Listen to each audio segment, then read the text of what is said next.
Hello everyone. In this video we are going to talk about how to download, install and use Google Chrome on Windows 10. So first of all, let's talk about how we can download Google Chrome. To download Google Chrome, we need to open a browser. It can be any browser. For example, let's say we want to use Microsoft Edge. Then here in the search box, we can type in Google Chrome. Then we can hit enter. Now we can see a screen like this. Now here we need to scroll down and come over here and then we need to click on it. Here we can see a download Chrome button. If we want to download Google Chrome for our Windows 10, then we just need to click on this button.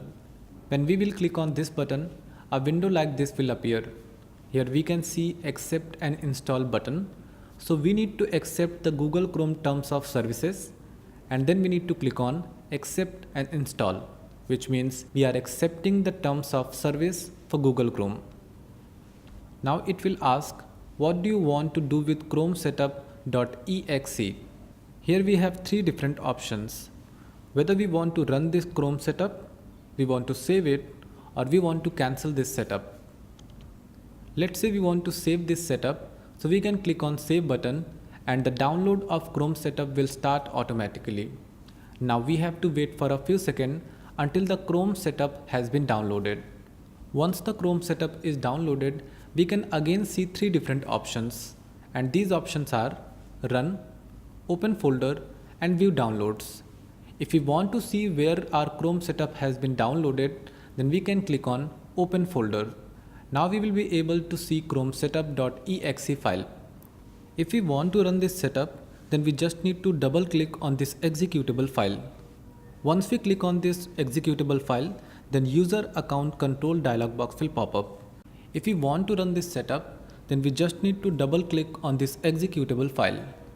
Once we double click on this executable file, a user account control dialog box will pop up and it will ask, do you want to allow this app to make changes to your device? Since we want to allow it, so we can click on yes. Once we click on yes, the installation of Google Chrome will start automatically. So we can minimize these windows and we can watch the progress of the installation of Google Chrome. Now we have to wait for a few seconds until the Google Chrome is installed on Windows 10. Once the installation of Google Chrome is complete, we can see an icon of Google Chrome on the desktop and it will look like this. Now the installer will automatically launch the Google Chrome and its interface is going to look something like this. Now let's see how we can pin this browser on the taskbar. That means how we can pin the Google Chrome on the taskbar. To do that, we just need to click on the icon of Google Chrome on the taskbar. Then we will get the option of pin to the taskbar. We just need to click on it and the Google Chrome browser will be pinned to the taskbar. But if we want to unpin this program, then we need to repeat the same process. Again, we need to right click on the Google Chrome icon in the taskbar and then we will get an option of unpin this program from taskbar. We just need to click on it and the program will be unpinned from the taskbar. Alright, so in this video we learned how to install, download and use Google Chrome on Windows 10. So this tutorial ends here. Thanks for watching.